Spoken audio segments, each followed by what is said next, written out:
King Rexy. I mean, the real Morgan. It's collaboration time.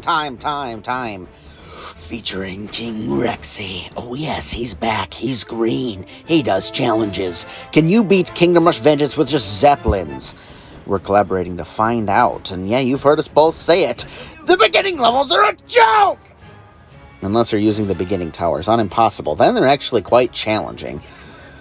Yeah, we got these flying noobs to deal with. We got lots of stuff. You can read the text while I'm talking, right? Two things at once. We're all divided brains anyways. These flying guys can at least get some of that splizzle splash damage, so they're not horrible, but you're only getting 3 upgrades per level, not 5 per level like in the other games where you can play the bonus modes, and you know what I'm talking about, you fellow nerds.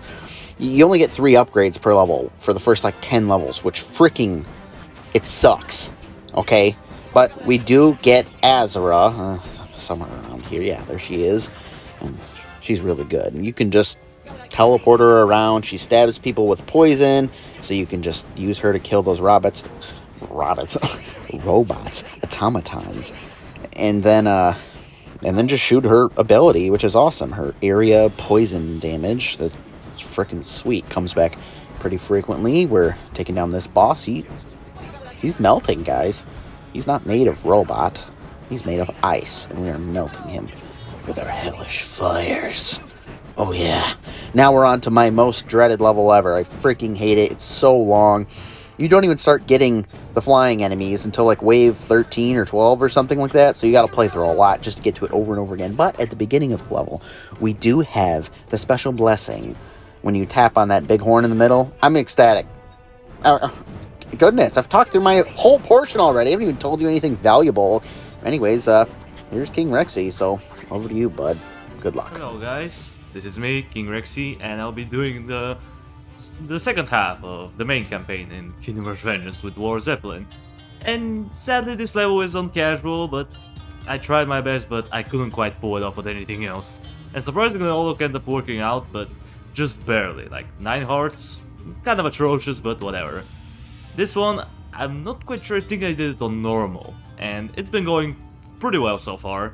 You know, it's not that bad, judging by the looks of it.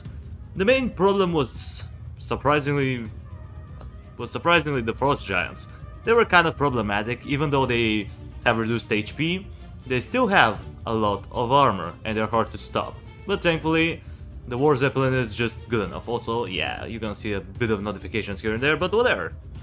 And now for this one was done on normal for sure, and yeah, it was a little bit challenging, but just by a little bit.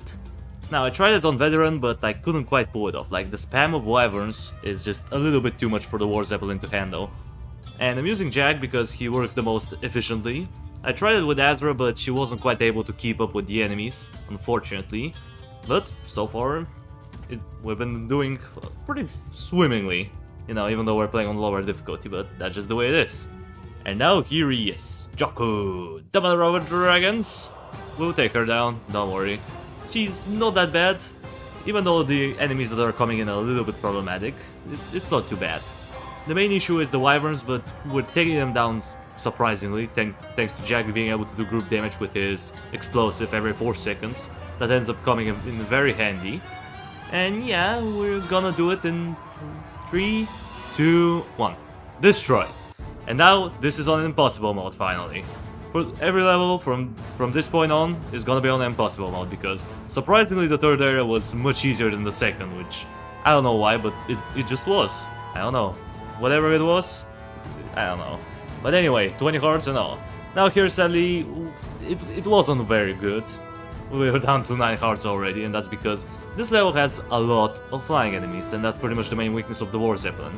But still, the War Zeppelin is an amazing tower, to be honest. He just struggles against flying enemies, but everything else, he's just destroying it. And speaking of destroying, here we did this level NOL, somehow. I don't know how I was able to pull it off on Impossible, but hey, we did it NOL, which was pretty impressive, at least in my books. Who knows, maybe you'll be able to pull it off a little bit better with a free hero, but I don't think it's gonna be quite doable. The sorcerers are not that bad, you just have to take care of them.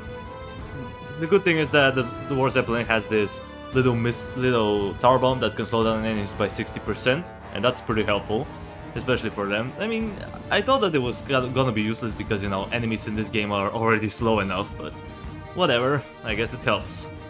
And here, we're already at the mini-boss, and we're doing fine. We're using Margosa for some reason. I don't know why, I just decided to use her because she's one of my personal favorites, but it's a shame that I don't use her more often.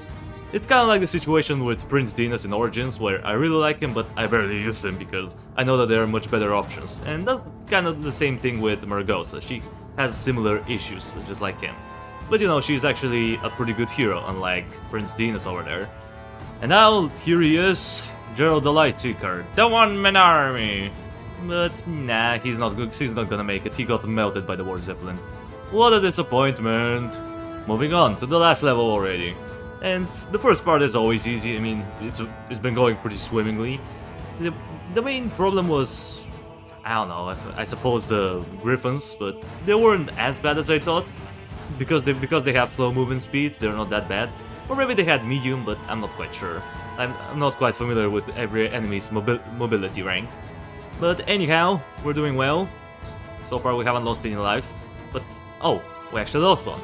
Whatever, it is what it is. We're gonna lose way more than on this half of on the second half of the level. As you can see, we're already down to 9. Yeah, it was pretty hard. Again, flying enemies are the only weakness to this tower. It has everything else. It deals explosive damage, so it can ignore 50% armor.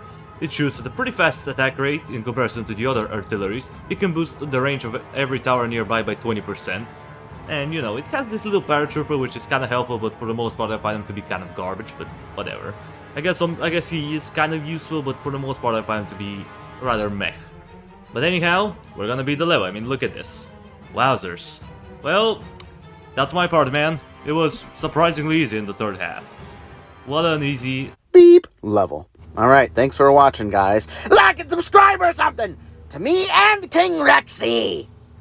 Ah, wait a minute, I forgot. You don't get all of the ads on your video unless it's at least 8 minutes long, so here's another few seconds, because we're desperate for the cash these days. Am I right or am I right? I mean, the love of the game, yes. That is the only altruistic reason that I do any of this. The love of the game and my fans. I mean, that is a part of it, but this Froge level is insane. King Pollux, that's not your name, it's Pollux the Wise. Pollux the Wise, you destroyed me on that level. I'd like to see someone beat it with a free hero on Impossible. Yeah, good luck. The first frog level, man, it's never a joke. It's frickin' hard, especially with just Zeppelins.